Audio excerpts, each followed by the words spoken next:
ஸ்ரீ ஆஞ்சநேயம். என்ன விஷயம்? உங்க அப்பா அம்சாரு சீம்பால் இருக்காமே கவுண்டர் கொடுக்க சொன்னாரு.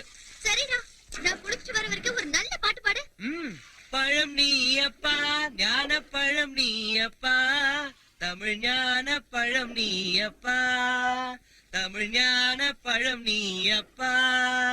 டேய் கிறுக்கு பயலே, சின்னன்னு தண்ணி உடம்பு மேல படுறப்போ கட்டி போடிடா, கண்ணாலா கண்டபடி கட்டி போடிடான்னு சூடேந்திர மாதிரி நல்ல பாட்டு பாடலாம்ல. தப்பு, அந்த மாதிரி பாட்டெல்லாம் பாடக்கூடாது. ஆஞ்சநேயர் கோச்சுக்குவாரு. உனக்கு எப்படி சொல்லி புரிய வைக்கிறதுடா? ஆஞ்சநேயரை கோச்சு பாரா? ஐயோ